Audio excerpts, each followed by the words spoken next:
Alright, friends, so FGO thinks they're pretty slick, dropping the 14 million download campaign right now, right after Arjuna Altar. Like we don't know what's coming up after this banner. So the moral of the story is, if you just want to get out of this video in like 10 seconds, don't summon on this banner. These are some good units, especially Nero Bride, but don't summon on this. We got way better stuff coming down the line, we'll go over that up here. Don't summon on this, alright? Don't be a dummy, alright? Unless you really like Nero, like I can understand you summoning for Nero Bride, because look, I like Nero a lot too. She's very cute. So unless she's like one of your favorite servants, which is pretty feasible considering how popular she is, unless that's the case, you skip this banner, all right? Because we have some powerful stuff coming on down the line. Actually, this should be more like that if we're going to go in order. But just to like slightly go over them real quick, if you do decide to summon on them, like if you must summon for Nero Bride because she is like one of your favorite servants, just know that like once all of her buffs come, she is like baby Castoria. You could bring like 2 of her as a support type servant, because she has the ability to dump like 45% NP gain and 30% battery, a massive attack buff with crit star gen, and then, well, I mean, once she gets this actually becomes a little nutty because it really just allows him to do like insane damage if you're fighting anybody with a sky attribute, which is a decent amount of servants. And I mean, she can hit slightly hard. I guess this is the one downside, is that her NP, like, despite her being, like, a very good, solid support servant, she doesn't really have a lot of support on the NP, aside from, like, just doing this. But, I mean, overall, I think she's very solid. I go more in depth in, like, the Nero Bride and Nero videos when they were on Raid Up a few months ago, I believe. So, if you want, like, a more in-depth look at both of them, you could go check out those videos. But, moral of the story is, like, skip these banners, right? Because I know she's not considered like super good, but Mao Nobu is ridiculously popular. Like, there are a lot of people that are just summoning for her just because they like her, which this is literally the epitome of waifu over gameplay. Because you look at her skills and you're like she's not bad, I guess, right? She's not like terrible, but she's not exceptional, right? Like, she really is just like missing some big crit damage. Like, if this just gave her, like, 50% crit damage or 100% crit damage even for, like, 3 turns, she'd be way better, right? But she is, like, the epitome of summoning for waifu over gameplay, and there are going to be a lot of people summoning for her when she comes out. I believe her event is next, by the way. It should go Gouda 4, I believe it is. It's the 4th Gouda event. So we'll get Gouda 4, which brings her, Mori. You're getting, what's her name? The Lancer, Kagetora. Kagetora is coming out as a free-to-play servant. Very solid event. A lot of people are going to be wanting to summon for Mao Nobu. So just know that if you summon for Nero Bride, you don't get Dami Mommy Step on Me, alright? You don't get Voluptuous. You don't literally get Fate Urza, okay? Like, let's just start jumping around the point. You don't get Fate Urza if you decide to summon for the Nero Bride banner. And then, after that, we should... Now, Anniversary comes around this time. It kind of depends on how they want to order things. So they could push both of these back behind Anniversary, or they could do like this one first, then Anniversary, then Summer 4. So it just kind of depends on what they're doing. So just know that Da Vinci Lily could also be somewhere in the middle of all of this. And Da Vinci Lily is absolutely cracked out of her mind. She's disgustingly good. So just know that she's in there somewhere. But just off the sake of like waifu appeal and like gameplay reasons, like these are really good banners. These are very high value, right? Because you have Jean Archer, who's a very good arts looping archer, and she does it very well. She's got respectable damage, not super high, but respectable enough to farm. Ibaraki Lancer is decent, right? She's basically the Berserker Ibaraki, but a Lancer with a few more gimmicks, right? Ushi Assassin, unfortunately, is a little underwhelming, but Ushi Wakamaru probably carries that by just being so popular, because a lot of people do like her. And so if you like Ushi Wakamaru, she'll be getting her swimsuit version, and you have another chance to snag her. But then over here, I don't know if you guys know what meta we're in right now. I don't know if you know, but if you're not aware, we're in something called the quick meta. And the boy Dantes is literally the poster child of someone who takes advantage of the quick meta. Like, he's literally tailored design to just fully take advantage of this meta, right? He's disgustingly good with double Scotty. The ideal is to get him at NP3, but frankly, you'll be fine for the most part, even with like NP1 or 2. But for people that have Dante's, they're going to try to snag higher NP copies. And people that don't have Dante's but have Scotty are definitely going to try to snag him. I will say that if you have like Berserker Lancelot like I do at like NP5, you can get away with not having Dante's. But I mean, he's also a very popular character. So not only is he the poster child for the current meta, which is going to go on for like, what, another year and a half or so. It's like not only is he that, but he's also really popular on top of all of that. So you not only have him, but then you also have Caskill, who not too many people have their little grubby mitts on. He's very good. I know I poo-poo Stinky on him all the time. I'm not going to go too in-depth for him right now because, you know, I know a lot of people are going to be ready for this video to come out when I finally get to just pull the pants down of Caskill and just give him the suck of a lifetime, you know what I'm saying? No, because, look, Caskill's not actually bad. We'll get into that whenever we talk about Caskill. All right, we'll get into that. Not only that though, you have the third summoning campaign, which this one is probably okay. This is probably the best banner to summon on if you want to take advantage of the meta and getting higher copies of Dante's. But this is probably going to be like one of your better banners for like long-lasting servants, right? Because she's going to be very good when Arts comes out, but these two, they're fine, but you're not anything exceptional. This is crazy, right?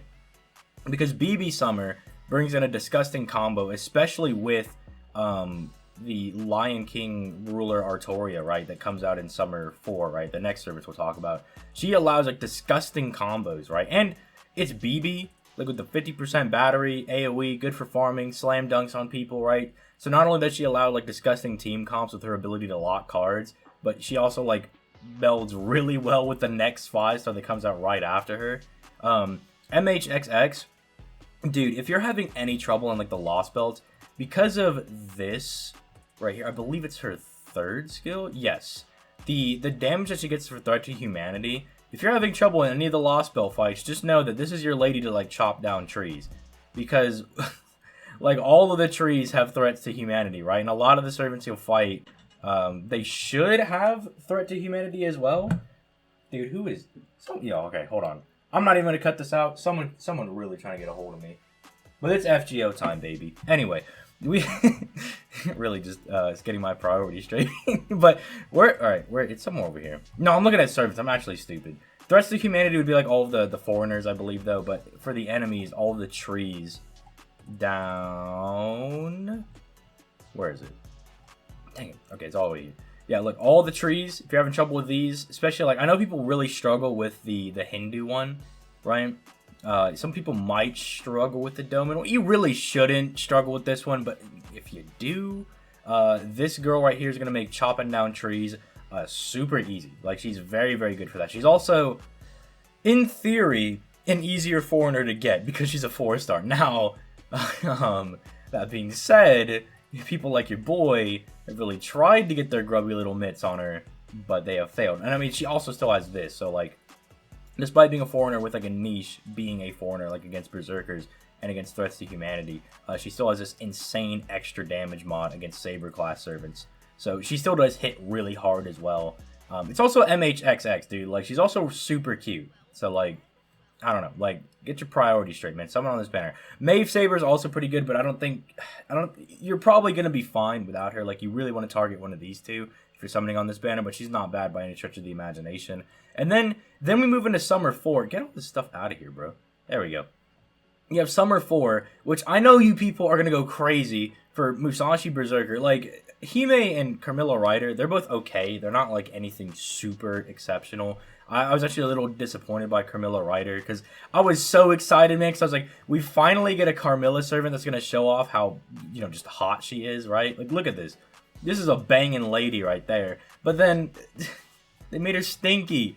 They made her stinky. Like, they finally take the weird BDSM cage off of her. Look at this, man. She's crazy. But then they make her stinky, so I'm never going to get to use her. Hime Archer, also, I think she's a little better, but still not going to be busted out as much.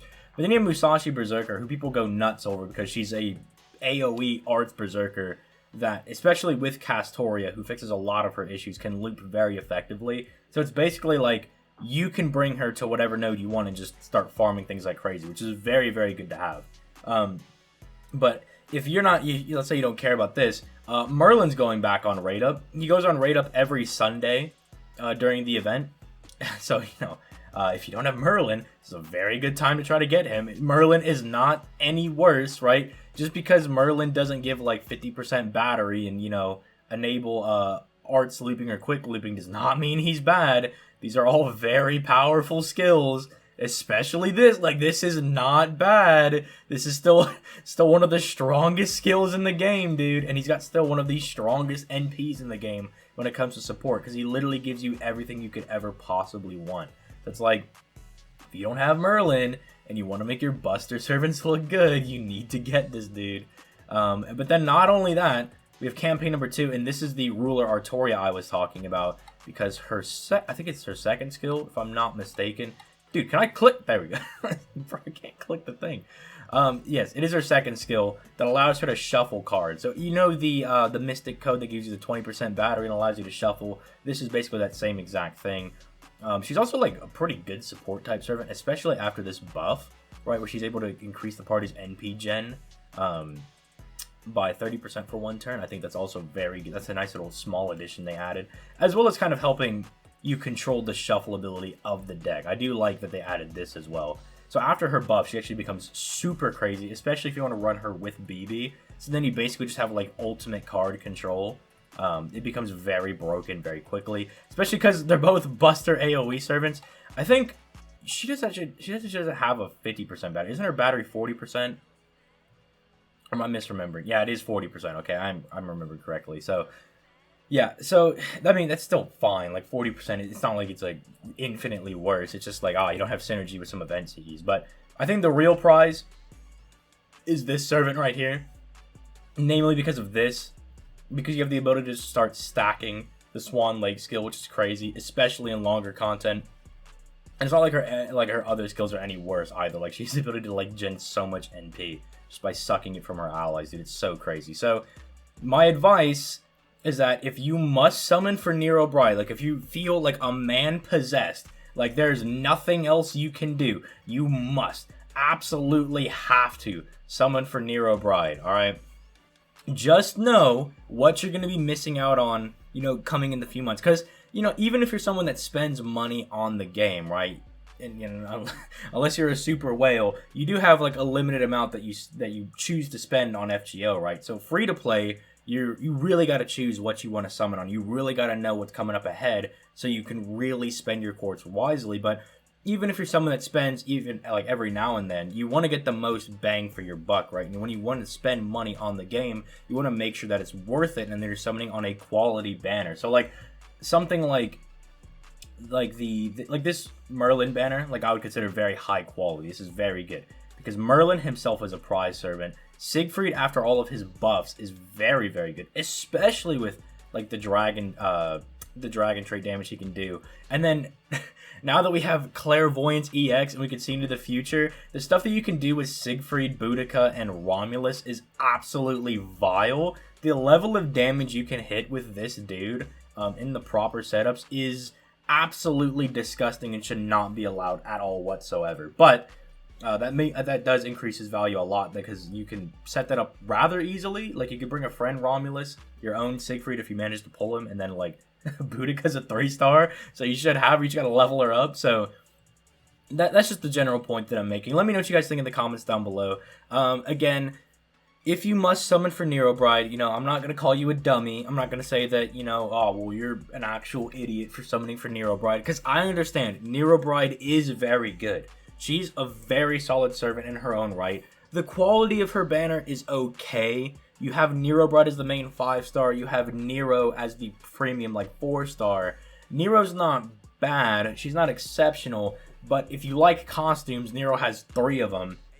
And the one she gets during the 5th year anniversary is, like, hold on. Let me just, I know I'm supposed to be telling you guys to not summon on the banner. But, like, dude, like, just peep this real quick. Look, bro. Like, come on, bro. Like, they really make it hard to not summon for some of these servants, bro. But if you must, that is some things you can kind of look forward to. Romulus, if you don't have him at NP5, is very good. Most people don't even know that he's got a battery. He's got a battery, AoE Lancer, you know, got the Imperial Privilege skill. He's solid. You don't have Caesar maxed out. He's a good servant to pick up. So it's not bad, but please just know what's coming out ahead. Like, if I can warn you, there is a lot of hype stuff coming out ahead, and, you know, just be aware of that. Use your quartz wisely. I don't want to see anybody getting really bummed or anything in the comments. So, you know, just doing this as like a PSA, you know, I would say skip it, but if you must summon, you know, just make sure you're well aware of what's coming on down the line. I don't want to see any crying in the comments. But with that being said, I'm going to go ahead and get out of here. You guys have yourselves a nice day. Peace. Late, guys.